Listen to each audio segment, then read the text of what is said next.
आप सभी भक्तों को जय श्री राधे। आज हम ठाकुर जी की जिस लीला का आस्वादन करेंगे वो हमारे परम पूज्य गुरुवर जगत गुरु श्री कृपालु जी महाराज द्वारा रचित ग्रंथ प्रेम रस मदिरा की श्री कृष्ण बाल लीला माधुरी का पद है, उसमें वर्णित है। इस पद में ठाकुर जी की अत्यंत सुंदर दान लीला का वर्णन है, जो किशोरी जी के दिव्य धाम बरसाना की परम पावन स्थली लीला स्थली सांकरी खोर में हुई थी।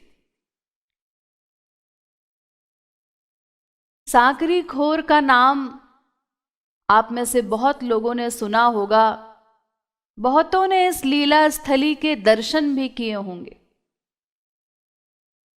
सांकरी खोर इसे इसीलिए कहा जाता है क्योंकि ये दो पर्वतों के बीच में इतनी सकरी गली है कि उसमें से एक समय में केवल एक ही व्यक्ति निकल सकता है, इतनी सकरी गली है। तो इस गली से बरसाना की गोपियां नित्य ही दधी माखन लेकर निकलती थीं बेचने के लिए, और दूसरी ओर से ठाकुर जी कभी अकेले या फिर कभी अपने सखाओं के साथ उन गोपियों का मार्ग रोक लिया करते थे और रोककर उनसे दधी माखन इत्यादि का दान मांगते थे। सांकरी खोर की दान लीला बड़ी प्रसिद्ध है। ठाकुर जी की सभी लीलाएं अत्यंत मधुर हैं क्योंकि वे मधुराधिपति हैं। मधुराधिपते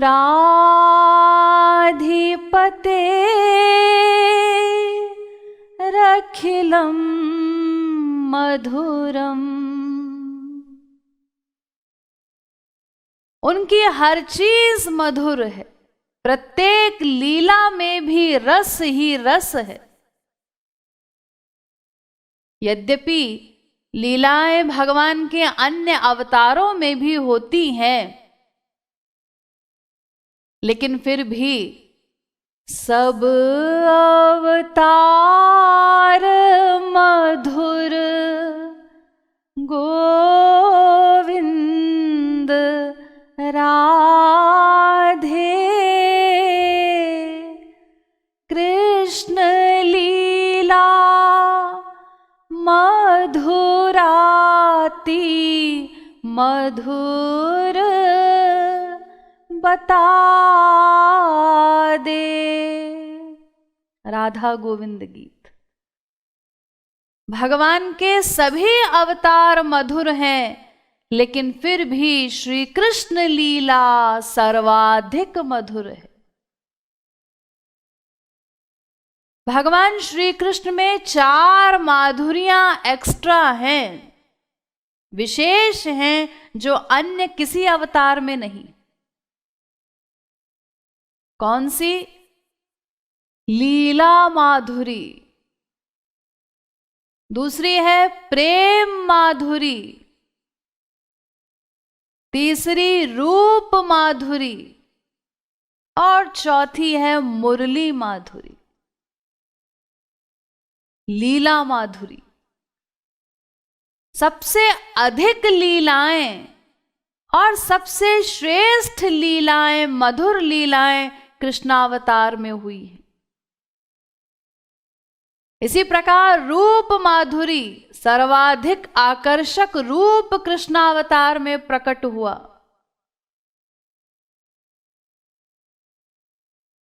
प्रेम माधुरी, हर भाव का प्रेम, वो दास्य भाव हो, सख्य भाव हो, वात्सल्य भाव हो, माधुर्य भाव हो, हर भाव का प्रेम रस ठाकुर जी ने कृष्णावतार में जीवों को वितरित किया। हर भाव का प्रेम रस लुटाया। और मुरली माधुरी, मुरली का रस भी केवल इसी अवतार में प्रकट हुआ, अन्य किसी अवतार में वो रस नहीं है। तो हमारे श्री कृष्ण लीलाधारी हैं। उनकी परम मधुर नित्य नवीन लीलाएं निरंतर होती रहती। प्रतिक्षण लीला रस बरसता रहता।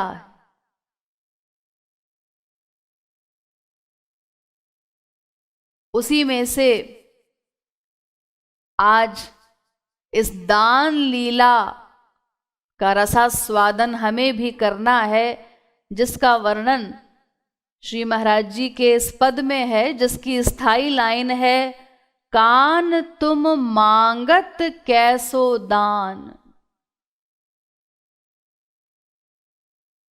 जैसा जैसा इसमें लीला का वर्णन है, उसी प्रकार से ठाकुर जी की इस दिव्य लीला का चिंतन भी हमें साथ साथ करना है। मांगत कैसो दान कान तुम मांगत कैसो दान। मांगत कैसो दान कान तुम मांगत कैसो दान। मांगत मांगत मांगत कैसो दान कान्ह तुम मांगत कैसो दान। मांगत कैसो दान कान्ह तुम मांगत कैसो दान। अरे मांगत मांगत मांगत कैसो दान कान्ह तुम मांगत कैसो दान। मांगत कैसो दान कान्ह तुम मांगत कैसो दान। तो बरसाना धाम की उसी सांकरी खोर में ठाकुर जी ने एक गोपी का मार्ग रोका। गोपी के सामने आकर खड़े हो गए, जो दही बेचने के लिए जा रही थी, और ठाकुर जी ने उससे दधी का दान मांगा। तो उनका जो मांगने का तरीका था, जिस प्रकार ठाकुर जी ने वो दान मांगा, उस तरीके पर गोपी को ऑब्जेक्शन हुआ। देखिए, दान मांगने वाला कौन है? सर्वदृष्टा, सर्वनियंता, सर्वसाक्षी, सर्वसुहृत, सर्वेश्वर, सर्वशक्तिमान भगवान, पूर्णतम पुरुषोत्तम ब्रह्म श्री कृष्ण, अंतिम परात्पर तत्व, जिससे परे और कोई तत्व नहीं, वो भगवान दान मांग रहे। और किससे मांग रहे हैं? जिससे मांग रहे हैं वो पर्सनैलिटी कौन है? वो गोपी है। गोपियां दो प्रकार की थीं। एक नित्य सिद्धा गोपियां, और दूसरे प्रकार की गोपियां थीं सिद्धा गोपियां।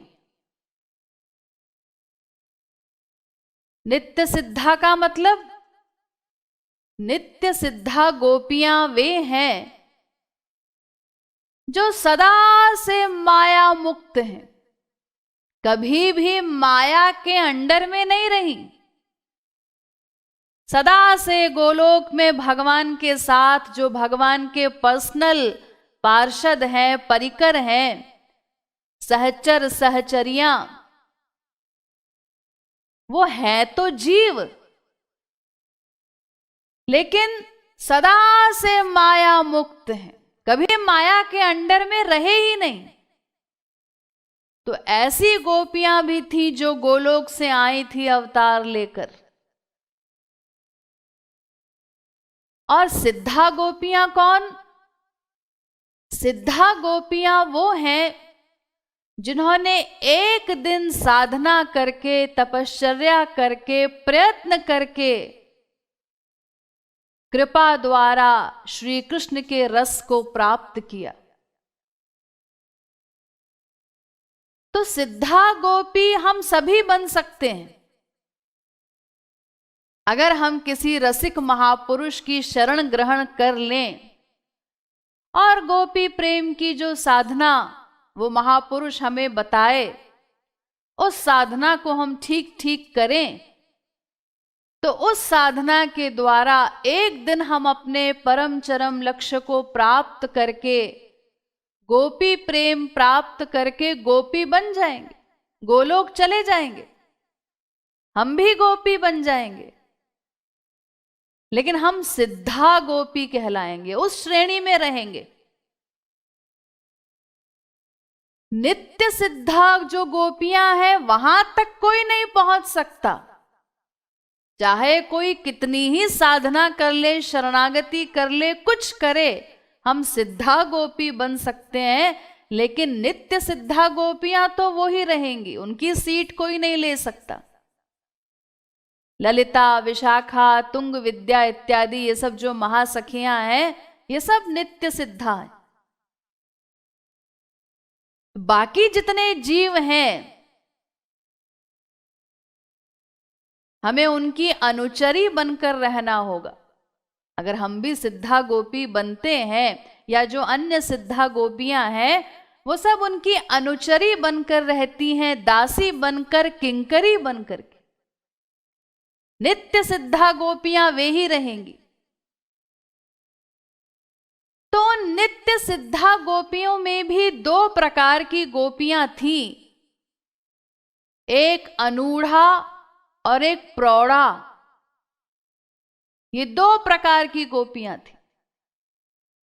प्रौढ़ा मतलब विवाहिता और अनूढ़ा मतलब कन्या जो अविवाहित है। तो क्या नित्य सिद्धा गोपियां भी विवाहिता थी? हाँ, तमाम गोपियां जो गोलोक से आई थी अवतार लेकर, भगवान के जो खास खास जीव थे, तो भगवान ने उनका भी विवाह करा दिया था गोपों के साथ। तो कुछ नित्य सिद्धा गोपियां विवाहिता थी और कुछ अनूढ़ा यानी कन्या थी।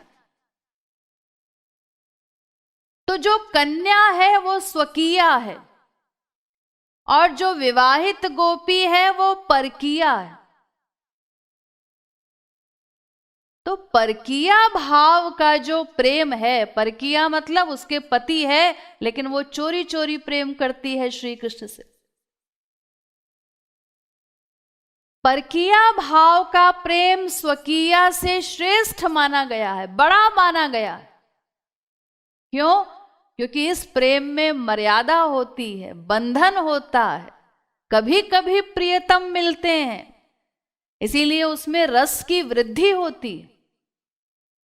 जैसे देखिए पानी, अगर थोड़े से पानी को आप रोक दें और रोकने के बाद उस पानी को छोड़ें तो वो और तेज धार उसकी होगी। जितना हम पानी को रोकेंगे उसके बाद जब पानी की स्पीड होगी तो वो और तेज होगी। तो इसी प्रकार से परकीया भाव में चूंकि बहुत बंधन होता है, कभी कभी प्रियतम मिलते हैं, इसीलिए उसमें रस अधिक होता है, इसीलिए उसको श्रेष्ठ माना गया।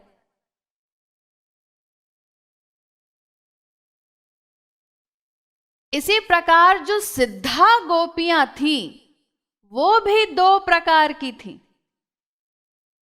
ये नित्य सिद्धा गोपियां मैंने आपको बताया, इनमें दो प्रकार थे, कुछ विवाहित थी और कुछ कन्या थी, कुछ स्वकीया भाव की, कुछ परकीया भाव वाली। इसी प्रकार सिद्धा गोपियां वो कौन है? वेद की ऋचाएं, जो तपश्चर्या करके गोपी बन के आई थी श्री कृष्ण रस को प्राप्त करने के लिए। कई प्रकार की गोपियां थी। अग्निपुत्र थे, दंडकारण्य के परमहंस, सीता जी की सखियां, जनकपुर की, मिथिला की गोपियां, अनेक प्रकार की गोपियां सिद्धा गोपियां थीं, जिन्होंने साधना की थी श्री कृष्ण का प्रेम रस प्राप्त करने के लिए और वर प्राप्त किया था भगवान की कृपा से, और वर पाकर वो गोपी बनकर आई थी ब्रज में। तो इन सिद्धा गोपियों में भी ये भी दो प्रकार की हैं, एक अन्य पूर्विका और एक अनन्य पूर्विका। वही जो अभी मैंने आपको बताया, एक कन्या और एक विवाहिता। जो अनन्य पूर्विका है वो कन्या है और अन्य पूर्विका मतलब विवाहिता। वेद की ऋचाएं भी दो प्रकार की थी। दो प्रकार की वेद की ऋचाएं होती हैं, अन्य पूर्विका और अनन्य पूर्विका। यानी वेदों में देखिए, एक तो इस प्रकार के मंत्र होते हैं, इंद्रो जातो वसितस्य राजा, अग्निर्देवता वायो देवता, सूर्यो देवता चंद्रमा देवता, वसवो देवता रुद्रो देवता, बृहस्पतिर्देवतेन्द्रो देवता, वरुणो देवता इत्यादि। यानी इस प्रकार से कई वेद मंत्रों में, वेद की ऋचाओं में इंद्र, वरुण, कुबेर इत्यादि की उपासना बताई गई।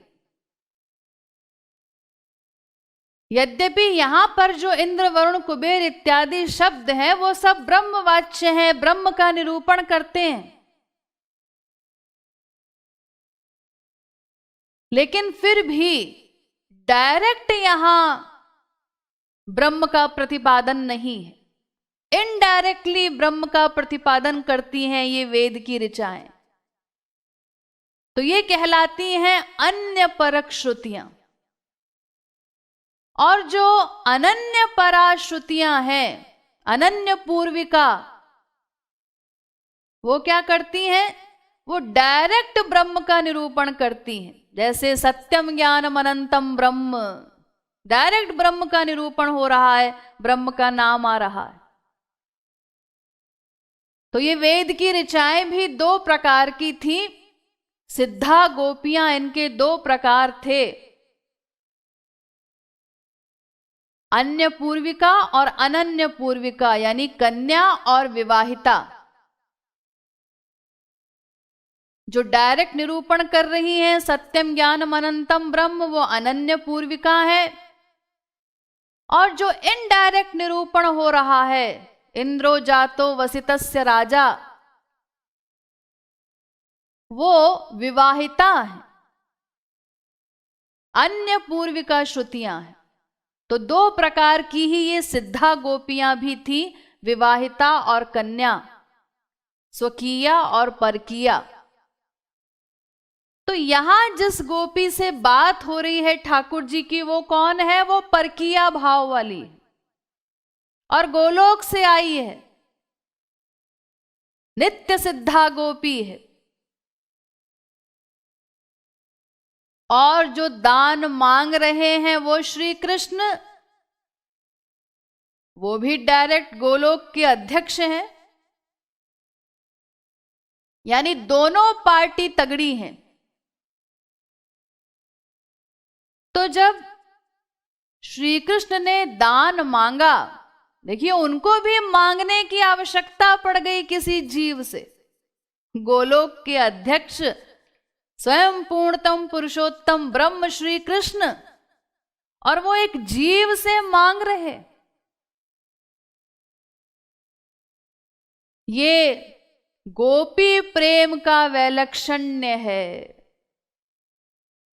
उस प्रेम के अधीन है भगवान, अन्यथा इस प्रकार उनको दधी मांगने की क्या आवश्यकता है। अरे संसारी दृष्टि से भी गोलोक तो छोड़िए, जिस ब्रज में भगवान अवतार लेकर आए, नंद के पुत्र बने, उन नंद जी के यहां पर 9 लाख गायें हैं।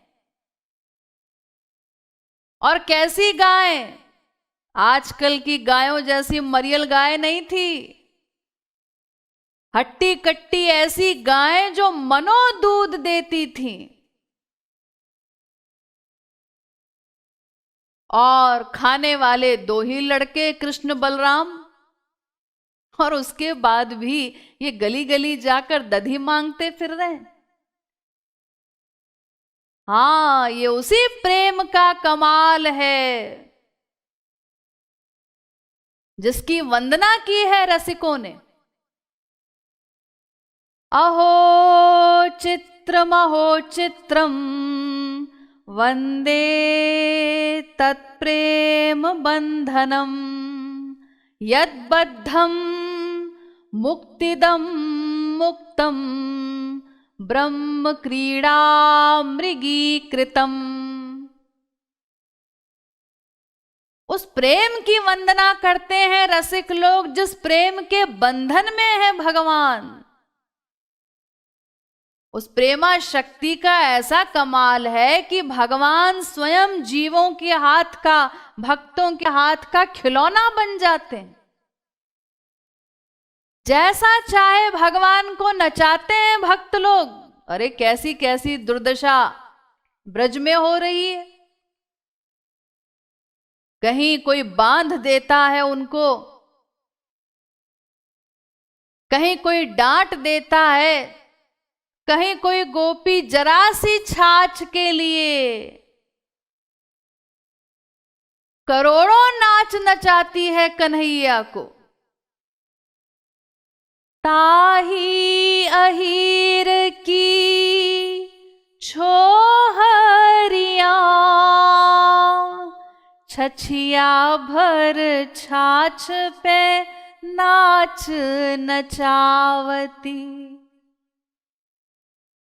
जरा सी छाछ के लिए गोपी कहती है, कन्हैया पहले नाच के दिखा तब मिलेगी छाछ। फिर दूसरी गोपी आई, वो कहती है, अरे मैंने तो देखा ही नहीं क्या हो रहा था यहां पर। तो गोपी कहती है, अरे लाला नाच रहा था तो मैं तो रह गई, कन्हैया फिर से नाच के दिखा। फिर नाच रहे हैं। एक टोली और चली आ रही है गोपियों की, वो आके फिर नचाती है। और कन्हैया बेचारे अब छाछ मिलेगा, अब छाछ मिलेगा। जरा सी छाछ के लिए करोड़ों नाच नाचते हैं। कोई गोपी उनका पीतांबर खींच लेती है, कोई मुरली चुरा लेती है, कोई घड़ा उठवाती है। देख कन्हैया मेरा घड़ा उठवा के घर तक चल, तब तुझे दही दूंगी, छाछ दूंगी, मक्खन दूंगी जरा सा। कोई गोबर की टोकरी उठवाती है। क्या क्या नहीं किया भक्तों ने, और भगवान सब कर रहे हैं। यशोदा के समान सौभाग्यशालिनी जीवात्मा भला और कौन होगी। यशोदया समाकापि देवता नास्ति भूतले उलूखले यया बद्धो मुक्तिदो मुक्तिमिच्छति। सारे संसार को मुक्ति देने वाला भगवान, जो जीवों के भव बंधन काट देता है, उस मुक्तिदाता को यशोदा ने बांध दिया है उखल से, और ठाकुर जी अपनी मुक्ति की याचना कर रहे हैं। रो करके आंसू बहा रहे हैं, मैया ठीक है अब मैं कुछ नहीं करूंगा, अब कोई शिकायत तुम्हें नहीं मिलेगी, मुझे किसी प्रकार इस बंधन से मुक्त कर दे। ऐसा वो प्रेम का बंधन है, प्रेमा शक्ति का कमाल है। तो उसी प्रेमा शक्ति के अधीन होकर भगवान यहां गोपी से इस प्रकार दधी का दान मांग रहे हैं। तो मांगने वाले कौन? श्री कृष्ण। और किससे मांग रहे हैं? गोपी से। लेकिन जिस ढंग से ठाकुर जी ने मांगा, तो उसको सुनकर के गोपी फटकार लगा रही है। गोपी कहती है ठाकुर जी से, क्वेश्चन करती है, कान तुम मांगत कैसो दान? अरे ये तुम दान कैसे मांग रहे हो? कैसे मांग रहा हूं? श्री कृष्ण कहते हैं कैसे मांगने से क्या मतलब? अरे दान तो दान। अरे नहीं नहीं, गोपी कहती है दान मांगना और भीख मांगना एक ही बात है। तो भीख कैसे मांगी जाती है? अरे अगर कोई व्यक्ति मांगता है, बाबूजी मुझे जरा 1 रुपया दे देना, तुम्हारा भला होगा, जो दे उसका भी भला, जो ना दे उसका भी भला, इस प्रकार मांगते हैं लोग दीनता पूर्वक। तो भीख मांगने में दैन्य पूर्वक वो भिक्षुक मांगता है भीख। और तुम कैसे मांग रहे हो? ए गोपी कहां जा रही है? जरा खड़ी हो पहले यहां पे, पहले दही का दान दे दे, उसके बाद यहां से जाना। ये कोई मांगने का तरीका है? गोपी कहती है ठीक है, अरे तुम गोलोक से आए हो, तो तुम्हारे गोलोक में तो कोई भिखारी है नहीं, वहां पर तो सब अनंत ज्ञान अनंत आनंद से मालामाल हैं सब जीव। वहां भला भिखारी कहां से आएगा? माया वहां जा ही नहीं सकती। तो इसीलिए तुमने कोई भिखारी देखा नहीं है कि भीख कैसे मांगी जाती है। और हमारे संसार में तुम आए हो तो ठीक है, तुमको एक्सपीरियंस नहीं है मांगने का, मैं मानती हूं, लेकिन तुम जाके किसी भिखारी से यहां पहले शिष्यत्व ग्रहण कर लो, पहले ट्रेनिंग ले लो मांगने की कि भीख कैसी मांगी जाती है। मांग रहे हो और अकड़ के मांग रहे हो, रुआब दिखा रहे हो। गोपी कहां जा रही है? पहले मुझे दान दे, उसके बाद जाना। अरे भाई, चाहे किसी के पास कितनी ही संपत्ति हो और फिर भी अगर वो मांगने का आदी है, तो भी जब वो मांगता है तो दीनता पूर्वक मांगता। देखिए कितने बड़े बड़े डकैत पकड़े जाते हैं बड़े बड़े शहरों में, दिल्ली मुंबई कहीं पर भी, तमाम करोड़ों की संपत्ति वाले जब पकड़े जाते हैं तो पता चलता है तमाम फ्लैट्स हैं, तमाम गाड़ियां हैं, करोड़ों की संपत्ति है, और फिर भी भीख मांग रहे हैं वो लोग। और वही पार्टी दिन में भीख मांगती है और रात में डकैती डालती है, सब काम करते हैं वो। तमाम गैंग पकड़े जाते हैं। तो ऐसा कोई व्यक्ति हो जिसके पास सब कुछ है, लेकिन फिर भी जब वो भीख मांग रहा है तो भीख मांगते समय तो वो नम्रता का व्यवहार करता है, दीनता पूर्वक मांगता है, तभी किसी को दान मिलता है। बिना दीनता से मांगे कोई क्यों देगा? तो ऐसा कोई व्यक्ति हो तब भी दीनता से मांगेगा, तभी उसे दान मिलेगा।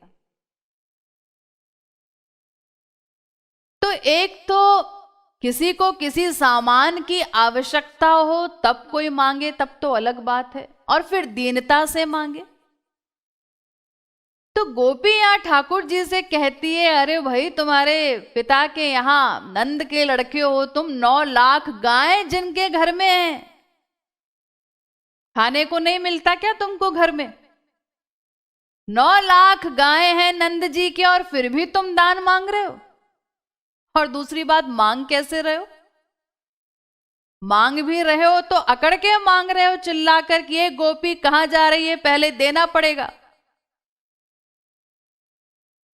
तो ये जो क्वेश्चन किया गोपी ने, अब ठाकुर जी ठगे से खड़े हैं कि अब इस प्रश्न का उत्तर तो देना पड़ेगा। मांगत कैसो दान कान्ह तुम, मांगत कैसो दान। मांगत कैसो दान कान्ह तुम, मांगत कैसो दान। मांगत मांगत मांगत कैसो दान कान्ह तुम, मांगत कैसो दान। मांगत कैसो दान कान्ह तुम, मांगत कैसो दान। मांगत दान दीन बनि भिक्षुक, मांगत दान दीन बनि भिक्षुक। मांगत दान दीन बनि भिक्षुक। मांगत दान दीन बनि भिक्षुक। तुम्हरे तुम्हरे तुम्हरे उर अभिमान कान्ह तुम, मांगत कैसो दान। तुम्हरे उर अभिमान कान्ह तुम, मांगत कैसो दान। तुम्हरे तुम्हरे तुम्हरे उर अभिमान कान्ह तुम, मांगत कैसो दान। तुम्हरे उर अभिमान कान्ह तुम, मांगत कैसो दान। मांगत मांगत मांगत कैसो दान कान्ह तुम, मांगत कैसो दान। मांगत कैसो दान कान्ह तुम, मांगत कैसो दान। तो ठाकुर जी ने कहा, अरे तू भिखारी किसको बोलती है? मैं कोई भिक्षुक विक्षुक नहीं हूं। अरे मेरे यहां तो ब्रह्मा विष्णु शंकर सब भिक्षा मांगते हैं मेरे द्वार पर। भगवान कौन पर्सनैलिटी है? ब्रह्मा विष्णु शंकर सब उनके दास हैं, उनकी कृपा के याचक हैं, उनके द्वार के भिखारी हैं। लेकिन भगवान ने ये मन में सोचा कि किसको भिक्षुक बोल रही है, लेकिन ऊपर से क्या कहा? ऊपर से कहा, देखो मैं कोई भिखारी उखारी नहीं हूं, मैं तो भिक्षुक नहीं हूं, तो दीनता से भीख क्यों मांगू, दीनता पूर्वक क्यों मांगू? अरे मैं तो सम्मान पूर्वक मांगने आया हूं दान। तो गोपी को हंसी आई। सम्मान पूर्वक और मांगना, सम्मान और मांगना ये दोनों विरोधी चीजें, विरोधाभासी। रही मन वे नर मर चुके, जे कहूं मांगन जाही, और उनते पहले वे मरे, जिन मुख निकसत नाहि। संसार में तमाम स्वाभिमानी लोग, स्वयं को स्वाभिमानी मानने वाले, वो क्या बोलते हैं? भगवान न करे हमें किसी के आगे कभी हाथ फैलाना पड़े, हमने आज तक किसी से नहीं मांगा। इस प्रकार का वाक्य बोलते हैं। ये हम सब बोलते हैं, सुनते हैं दिन रात संसार में। यद्यपि ये वाक्य चंडू खाने की गप से कम नहीं है। दिन रात जो व्यक्ति गुलाम है माया का, माया के समस्त दोषों का, काम, क्रोध, लोभ, मोह, मद, मात्सर्य, इन सभी दोषों का दास है जीव प्रतिक्षण। माया की तमाम बीमारियां, दैहिक, दैविक, भौतिक तापों से हम घिरे हुए हैं।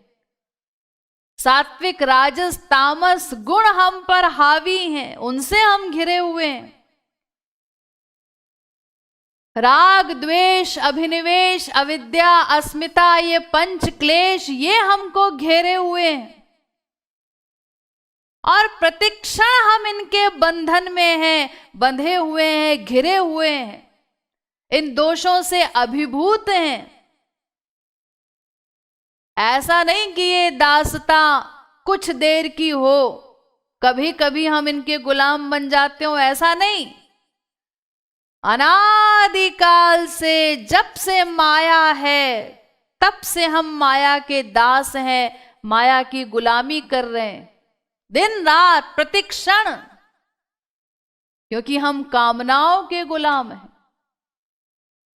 कोई भी कामना हो, देखने की कामना, सुनने की कामना, रस लेने की कामना, स्पर्श करने की कामना, सूंघने की कामना, ये जब तक समस्त इंद्रियों की कामना है तब तक हम दास हैं।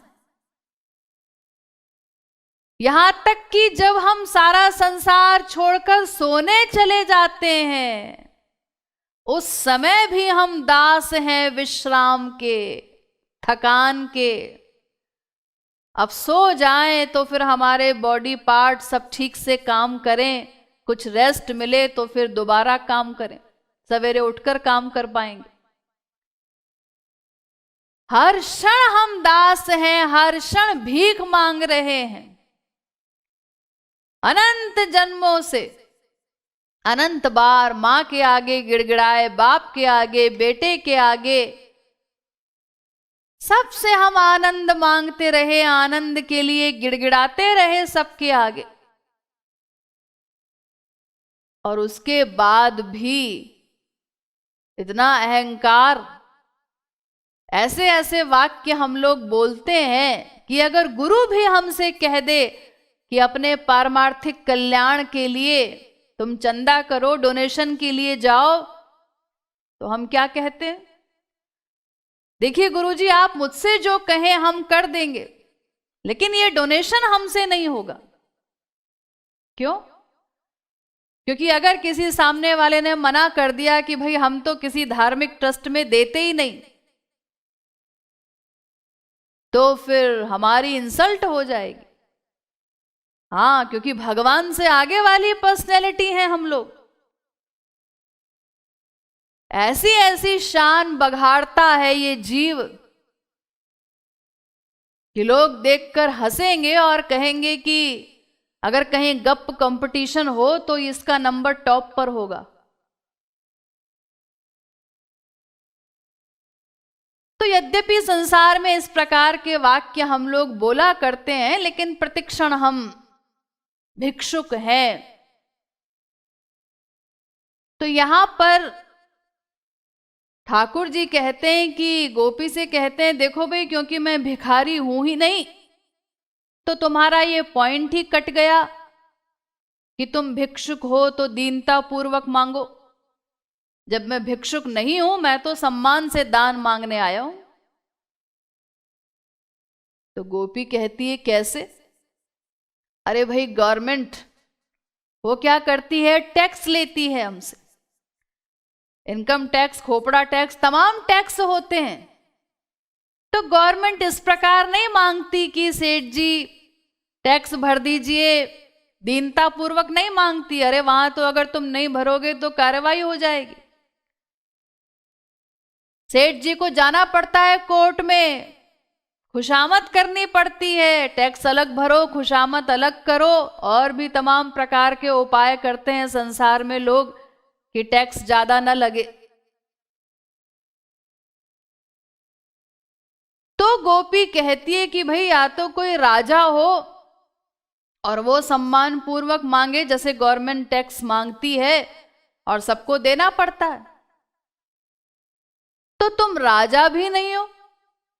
अरे राजा तो अभी कंस है, वो जिंदा है, मथुरा का भी राजा वही, गोकुल का भी वही, सारे ब्रज का राजा वही है। और फिर तुम राजा के कर्मचारी भी नहीं हो कि चलो भाई राजा साहब ने भेजा है अपने कर्मचारी को कि जाकर टैक्स ले आओ, और या फिर गवर्नमेंट जैसे छापा मारती है, अपने कर्मचारियों को भेजती है, तमाम मिलावट वगैरह पकड़ी जाती है कि कहीं किसी मसाले में मिलावट तो नहीं है, तेल में मिलावट तो नहीं है, घी में मिलावट तो नहीं है।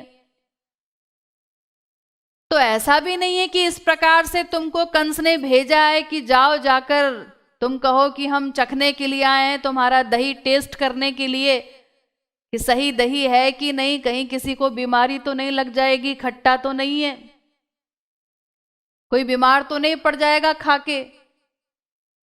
तो ऐसी भी कोई बात नहीं है।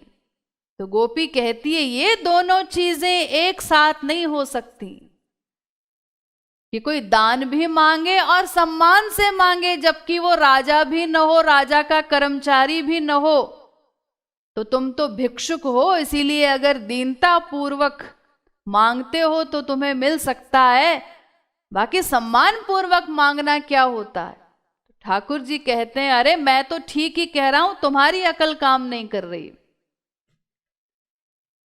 मांगत कैसो दान कान्ह तुम, मांगत कैसो दान, मांगत कैसो दान कान्ह तुम, मांगत कैसो दान। मांगत मांगत मांगत कैसो दान कान्ह तुम, मांगत कैसो दान। मांगत कैसो दान कान्ह तुम, मांगत कैसो दान। जो कहूँ हो नहीं भिक्षुक मांगत, जो कहूँ हो नहीं भिक्षुक मांगत, जो कहूँ हो नहीं भिक्षुक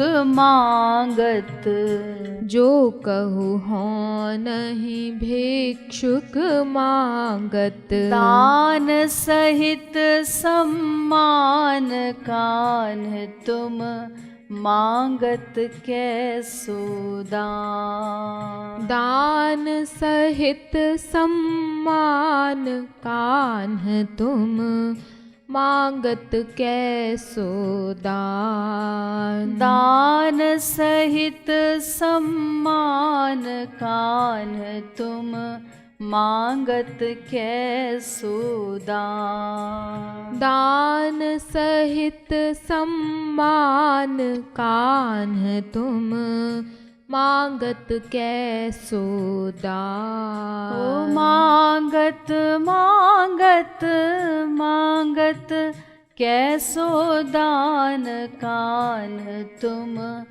मांगत कैसो दान। मांगत कैसो दान कान्ह तुम, मांगत कैसो दान। तो गोपी कहती है कि भाई तुम कह रहे हो कि मैं तो सम्मान से मांगने आया हूं दान, तो ये बात मुझे तो समझ में नहीं आई, ऐसा नहीं होता, ये दोनों विरोधाभासी हैं। मांगना और सम्मान पूर्वक मांगना। अगर कोई राजा भी न हो, राजा का कर्मचारी भी न हो, और फिर भी तुम और भीख भी मांग रहा और कहे कि मैं भिखारी नहीं हूं, तो ये तो विरोधी बातें हैं, ये हमारे संसार में नहीं होती। हाँ, तुम्हारे गोलोक में चलता होगा ये सब। अरे गोलोक में तो तमाम विरोधी बातें एक साथ होती हैं। भगवान के यहां सब विरोधी बातें, वो निराकार भी है, साकार भी है, निर्गुण भी है, सगुण भी है, अजायमान भी है, बहुधा विजायमान भी है, समस्त इंद्रियों से रहित है, फिर भी समस्त इंद्रियों के विषयों को ग्रहण करता है, अकर्ता भी है, सृष्टिकर्ता भी है, कृपा करता, न्याय करता भी है, कृपा करता भी है। तो ये तमाम बातें तुम्हारे गोलोक में चलती होंगी। यहां पर अगर संसार में इस प्रकार की बात कोई करे तो उसको लोग आगरा भेज देंगे कि कैसी बात करता है, भीख मांगने आया है और कहता है कि मैं भिखारी भी नहीं हूं। फिर गोपी कहती है, हाँ एक बात समझ में आई, एक जगह पर यह विरोधाभास जरूर चलता है। कौन सी जगह पर? ब्राह्मण को अगर दान दिया जाए, वेदविद, वेदज्ञ, धर्मज्ञ जो ब्राह्मण होता है, उस ब्राह्मण को दान के विषय में शास्त्रों का आदेश है कि वहां पर सम्मान पूर्वक उसे दान दिया जाए। तो ब्राह्मण को जो दान दिया जाता है वो सम्मान पूर्वक दिया जाता है। लेकिन तुम तो ब्राह्मण भी नहीं हो। अरे तुम्हारी तो दो दो जाति हैं। गोकुले वैश्य पुत्रश्च मथुरायाम च क्षत्रिय। दो दो जाति हैं तुम्हारी। गोकुल में तुम वैश्य कहलाते हो और मथुरा में क्षत्रिय कहलाते हो। लेकिन मथुरा में तो तुम रहे कितनी देर? अरे वहां तो बस देवकी वसुदेव के आगे चतुर्भुज रूप में प्रकट हुए, कुछ ही देर रहे केवल वहां, और उसके बाद तो गोकुल आ गए।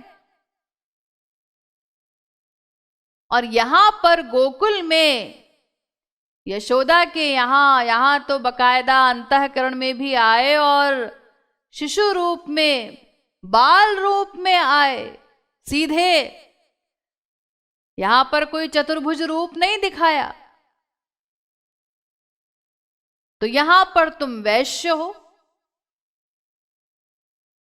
नंद बाबा वैश्य थे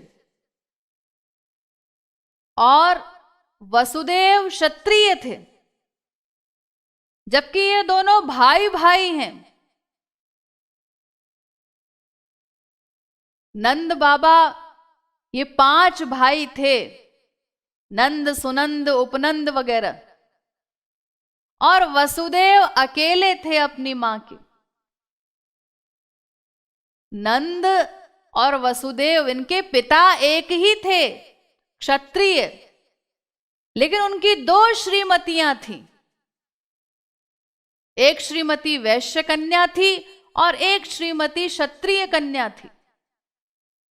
तो क्षत्रिय कन्या से वसुदेव उत्पन्न हुए थे, तो उन्होंने अपने आप को क्षत्रिय माना।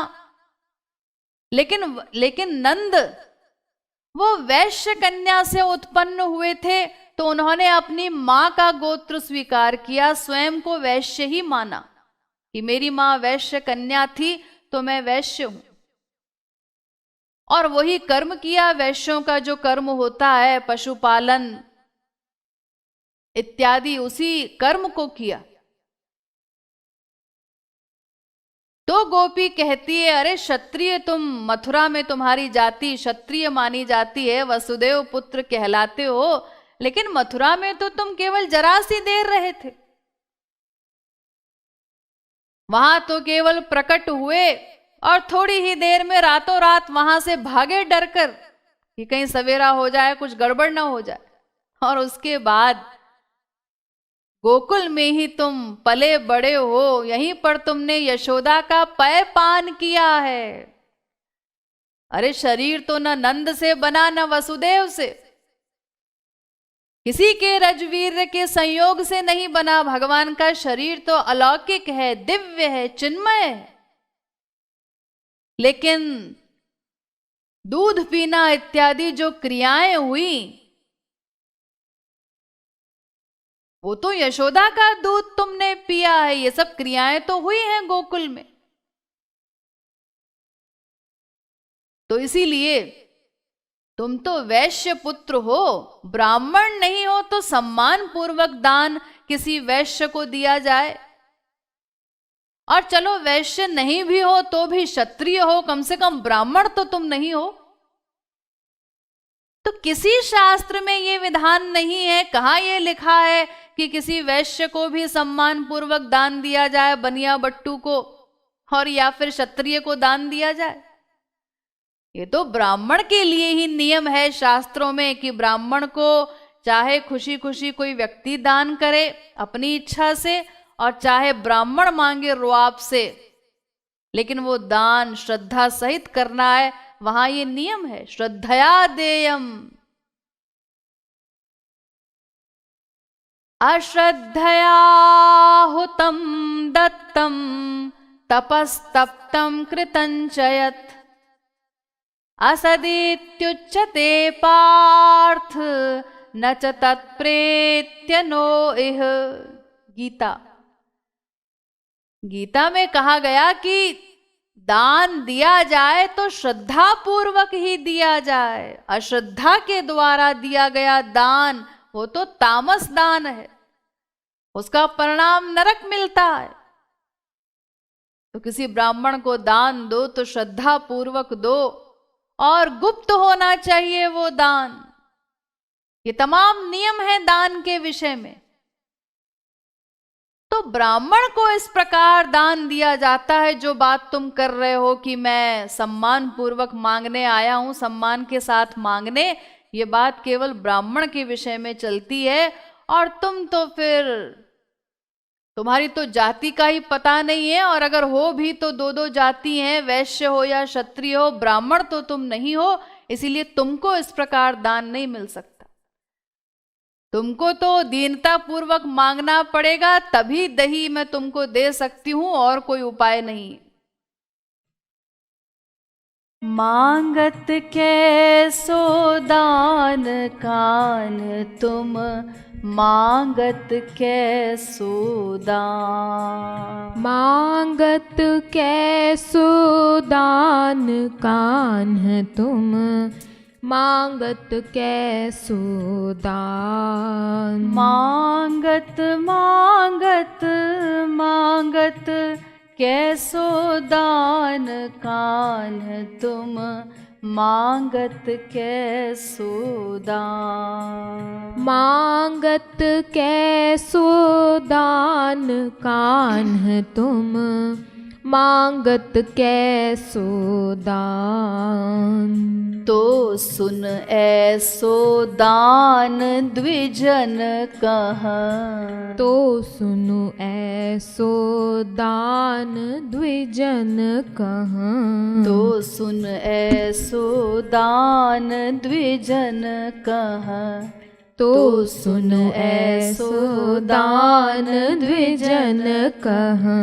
तुम यादव जग जान, तुम यादव जग जान कान्ह तुम, मांगत कैसो दान। तुम यादव जग जान कान्ह तुम, मांगत कैसो दान। तुम यादव जग जान कान्ह, तुम मांगत कैसो दान। तुम यादव जग जान कान्ह, तुम मांगत कैसो दान। मांगत मांगत मांगत कैसो दान कान्ह, तुम मांगत कैसो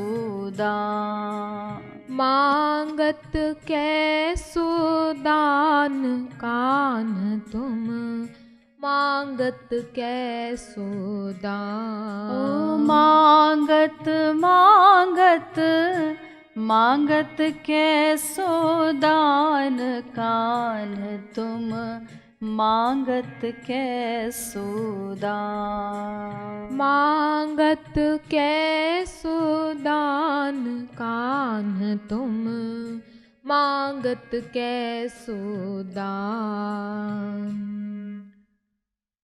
तो श्री कृष्ण ने सोचा कि क्या उत्तर दिया जाए। उत्तर तो दे सकते थे कि तुम ब्राह्मण की बात करती हो।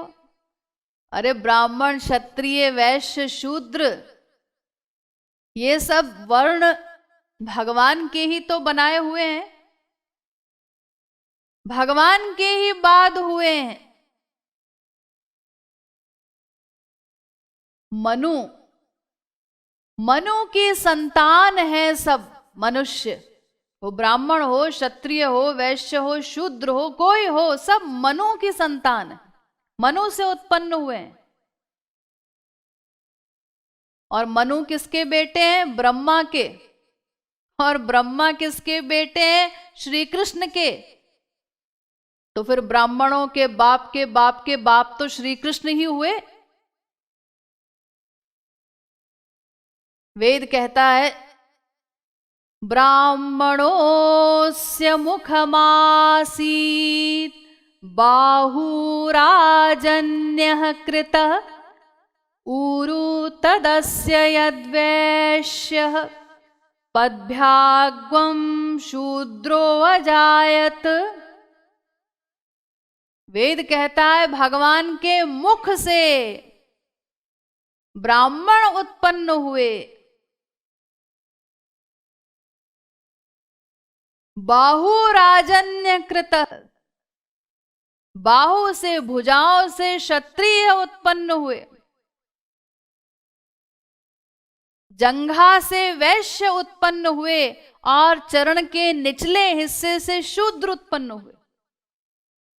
तो क्यों जी, भगवान के जो चरण हैं, अरे उन्हीं चरणों का पूजन तो महालक्ष्मी किया करती हैं, दिन रात उनका सेवन करती हैं, उनकी सेवा करती हैं। तो उन्हीं चरणों से शूद्र निकले हैं तो खराब क्यों हुए? और फिर भगवान के तो सभी अंग दिव्य हैं, चिन्मय हैं, सब एक से हैं। तो चाहे कोई मुख से निकले, चाहे कोई चरण से निकले, उससे क्या फर्क पड़ता है? अरे ये तो केवल कहने की एक भाषा है कि बोल दिया जाता है कि जो भगवान से अनुकूल भाव से प्रेम करते हैं संत महात्मा लोग, वो भगवान के मुख के द्वारा उनके महोदर में प्रवेश करते हैं। और जो प्रतिकूल भाव से प्रेम करते हैं, कंस, रावण, पूतना इत्यादि, वो भगवान के चरण से महोदर में प्रवेश करते। अरे तो भाई किसी भी अंग से प्रवेश करे, वो आनंद सिंधु में तो लीन हो गया, मिल गया, माया मुक्त हो गया, तो क्या फर्क पड़ता है कहीं से भी प्रवेश करे। तो भगवान से ही सब उत्पन्न हुए हैं। और फिर भगवान कह सकते हैं गोपी से कि अरे तुम्हें ब्राह्मण शब्द का अर्थ भी पता है? ब्राह्मण कहते किसको है? ब्रह्म जानाति इति ब्राह्मणः। ब्रह्म को जानने वाला, जो ब्रह्म को जान ले, उनको प्राप्त कर ले, यानी उनको प्राप्त कर लेने वाला जो महापुरुष है वही वास्तव में ब्राह्मण है। तो मुझको प्राप्त करके ही तो लोग ब्राह्मण कहलाते हैं, और मैं ही ब्राह्मण नहीं हूं। वाह, क्या बढ़िया मजाक है। लेकिन यहां ठाकुर जी ने सोचा कि ये सब बड़ी बड़ी बातें मैं करूंगा तो ये गोपी तो बेपढ़ी लिखी है, ये मेरी बातों को समझेगी नहीं, मानेगी नहीं। मैं नंद कुमार हूं डिक्लेयर्ड इस समय, तो इसीलिए ये सब बातें करना व्यर्थ है। लेकिन अगर मैं कोई जवाब न दूं तो भी फिर गड़बड़ है, फिर तो मुझे दान मिलेगा नहीं दही का, और भविष्य भी खराब हो जाएगा, गड़बड़ हो जाएगा, क्योंकि और तमाम गोपियां भी कभी दान नहीं देंगी। वो यही कहेंगी तुम ब्राह्मण हो क्या, राजा हो क्या, किस प्रकार मांग रहे हो, क्यों मांग रहे हो, कभी दान मिलेगा ही नहीं, ये तो गड़बड़ हो जाएगा। तो अब क्या किया जाए। तो जब ठाकुर जी सोच में पड़ गए, इतने में ही श्री महाराज जी पहुंचे उनकी हेल्प करने के लिए। महाराज जी ने सोचा अरे भाई परेशान है, अभी बेपढ़े लिखे हैं, उस समय तो बेपढ़े लिखे ही थे ठाकुर जी। अरे पढ़ने वढ़ने तो बाद में गए, जब पहले मथुरा गए, वहां से फिर उज्जैन गए सांदीपनी मुनि के यहाँ, तब कुछ पढ़ाई लिखाई की। उससे पहले तो बेपढ़े लिखे ही थे। तो महाराज जी ने सोचा अभी इनकी अकल काम नहीं कर रही है, हेल्प करनी चाहिए। तो श्री महाराज जी पहुंच गए और कन्हैया से कहा कि देखो एक जगह ऐसी है कि जो ब्राह्मण भी न हो, वो चाहे कोई हो, क्षत्रिय हो, वैश्य हो, कोई हो, लेकिन फिर भी सम्मान पूर्वक उसको दान मिलता है। वो कौन? ज्योतिषी को, ज्योतिर्विद, जो ग्रहों की दशा को जानते हैं और लोगों को बताते हैं। अब तुम्हारे शनि आए हैं 7 साल के लिए, अब 2.5 साल के लिए तुम्हारा राहु खराब है, केतु खराब है। इस प्रकार की बातें करके पब्लिक को पागल बनाते हैं और रुआब दिखाते हैं, इतना देना पड़ेगा, अगर नहीं देना है तो भोगो, फिर सब ग्रह उल्टे चल रहे हैं तुम्हारे। वास्तविक ज्योतिषी तो आजकल वो दिया लेकर ढूंढने पर भी नहीं मिलेगा। ऐसे ही अटकल बच्चू अपना बताते हैं आजकल संसार में तमाम ज्योतिषी। लेकिन अब 5-10 लोग हैं जो उनकी बात पर विश्वास करते हैं, और प्रारब्धवश उनको कोई चीज मिल गई, कुछ सही हो गया, और वो सोचते हैं कि ज्योतिषी के बताने या करने से हुआ। उन्होंने तारीफें शुरू कर दी ज्योतिषी की, तो इस प्रकार 50-100 लोग उनके हो गए और उनका काम चलता रहता है बढ़िया। तो इस प्रकार लोगों को डराकर बड़े रुआब से मांगते हैं। तो महाराज जी ने ठाकुर जी से कहा कि उस ज्योतिषी की हैसियत से तुम मांग सकते हो, सम्मान पूर्वक, रुआब से मांग सकते हो।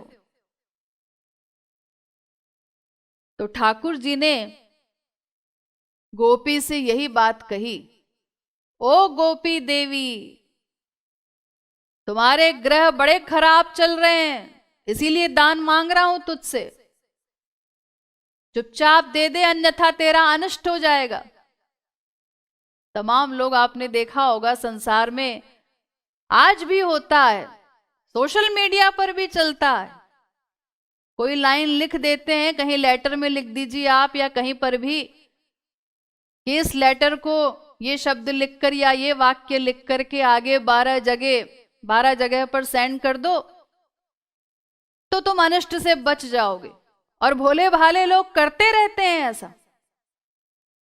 अरे एक बार श्री महाराज जी के पास किसी ने उस जमाने में पोस्ट कार्ड भेज दिया था ऐसा लिख करके, इसको 12 जगह पर आगे पहुंचा दो, नहीं तो तुम्हारा अनिष्ट हो जाएगा।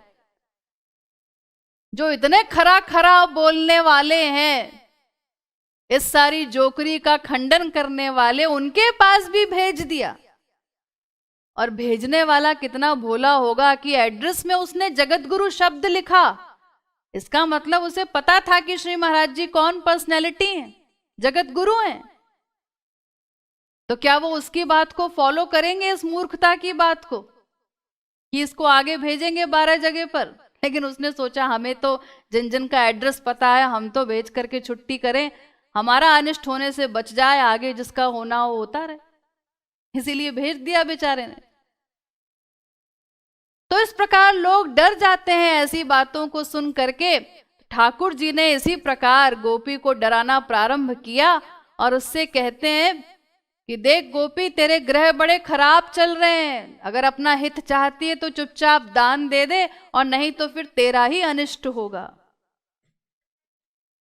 मांगत कैसो दान कान्ह तुम, मांगत कैसो दान। मांगत कैसो दान कान्ह तुम, मांगत कैसो दान। ग्रहण शमन हित दान मांग जो, ग्रहण शमन हित दान मांग जो।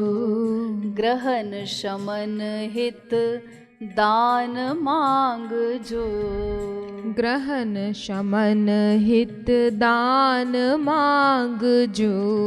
ज्योतिर्विद उन्मान कान्ह तुम, मांगत कैसो दान। ज्योतिर्विद उन्मान कान्ह तुम, मांगत कैसो दान। ज्योतिर्विद उन्मान कान्ह तुम, मांगत कैसो दान। ज्योतिर्विद उन्मान कान्ह तुम, मांगत कैसो दान। मांगत मांगत मांगत कैसो दान कान्ह तुम, मांगत कैसो दान। मांगत कैसो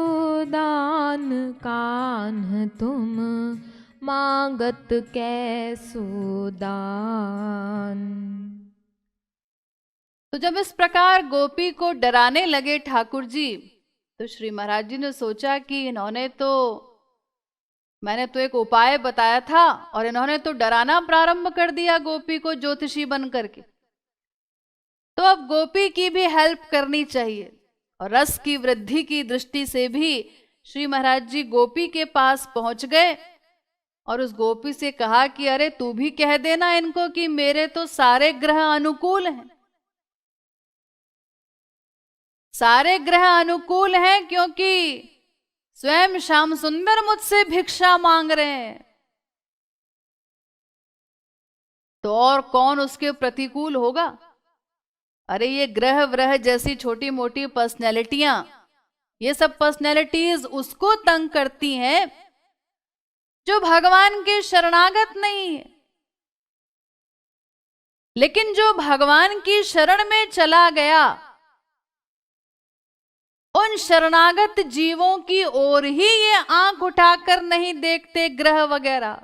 अरे उधर मत जाना, वो तो उनका हो गया। तो फिर श्याम सुंदर स्वयं जिससे भिक्षा मांग रहे हो, उसकी ओर कोई ग्रह भला क्या देखेगा? उससे अधिक अनुकूल उसका ग्रह क्या होगा कि स्वयं भगवान उसके आगे भिक्षुक बने। जो व्यक्ति इन ग्रहों के चक्कर में पड़ जाता है, उसकी पूरी लाइफ खराब हो जाती, वो इन्हीं में उलझा रहता है। आज ज्योतिषी जी ने ऐसा कहा है, आज एक सोने की मूर्ति बनवा दो, आज ये दान कर दो, आज अमुक काम कर दो, और वो अपनी ग्रह दशा सुधारने के लिए यही करता फिरता है जीवन भर। तो वो गोपी कहती है, मम कृपालु अनुकूल सबे ग्रह, जाहु गाम कहु आन। अरे अरे, मेरे तो सब ग्रह अनुकूल हैं, उसकी चिंता मत करो। जाओ किसी और ग्राम में जाकर किसी और को ढूंढो जिसकी ग्रह दशा सुधारनी हो। यानी किसी भी प्रकार वो गोपी दान देने को तैयार नहीं है कि तुम ज्योतिषी की हैसियत से भी मुझसे नहीं मांग सकते हो क्योंकि मेरे ग्रह सब ठीक चल रहे हैं, और ब्राह्मण की हैसियत से भी तुम सम्मान पूर्वक नहीं मांग सकते क्योंकि तुम ब्राह्मण हो ही नहीं, न तुम राजा हो न कर्मचारी हो, तो उस हैसियत से भी तुम सम्मान पूर्वक दान नहीं मांग सकते। अब तुम्हारे पास केवल एक ही तरीका है, एक ही हैसियत है तुम्हारी, भिक्षुक बनकर आए हो, भीख मांग रहे हो, तो दीनता पूर्वक मांगोगे तो अभी दे दूंगी, और अगर नहीं मांगते, जिस प्रकार तुम अकड़ रहे हो कि एक गोपी रुक जा दान देना पड़ेगा, तो इस प्रकार तो मैं देने वाली नहीं हूं। तो अब एक ही तरीका है ठाकुर जी के पास कि या तो अपना सेंटेंस वो वापस ले लें कि मैं सम्मान पूर्वक मांगने आया हूं, और दीनता पूर्वक दही की याचना करें, तब उनको मिल सकता है, और या फिर दोनों पार्टी के बीच में छीना झपटी शुरू हो जाए, युद्ध शुरू हो जाए। तो फिर जिसके ग्रह ठीक होंगे, जिसके हाथ में वो दही आ गया, डकैती जिसको कहते हैं लूटना, ठाकुर जी के ग्रह ठीक होंगे तो उनके पास आ जाएगी मटकी, और अगर गोपी के ग्रह ठीक हुए तो उसको प्राप्त होगा, वो जीत जाएगी। और ऐसा भी हो सकता है कि दोनों पार्टी के झगड़े में कहीं पत्थर पर गिरकर वो मटकी फूट गई, सारा दही बिखर गया, तो किसी के काम का नहीं रहा। तो जो भी होगा वो तो अब आगे भविष्य बताएगा। मांगत कैसो दान कान्ह तुम, मांगत कैसो दान। मांगत कैसो दान कान्ह तुम, मांगत कैसो दान। मम कृपालु अनुकूल सबे ग्रह, मम कृपालु अनुकूल सबे ग्रह। मम कृपालु अनुकूल सबे ग्रह। मम कृपालु अनुकूल सबे ग्रह। जाहु जाहु जाहु गाम कहु आन कान्ह तुम, मांगत कैसो दान। जाहु गाम कहूँ आन कान्ह तुम, मांगत कैसो दान। जाहु जाहु जाहु गाम कहूँ आन कान्ह तुम, मांगत कैसो दान। जाहु गाम कहूँ आन कान्ह तुम, मांगत कैसो दान। मांगत कैसो दान कान्ह तुम, मांगत कैसो दान। मांगत कैसो दान कान्ह तुम, मांगत कैसो दान। मांगत मांगत मांगत कैसो दान कान्ह तुम, मांगत कैसो दान। मांगत कैसो दान कान्ह तुम, मांगत कैसो दान।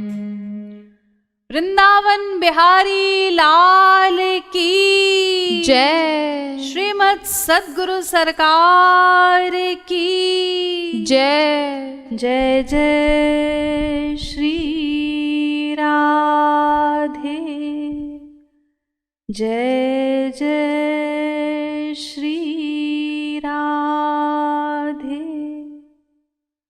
जय जय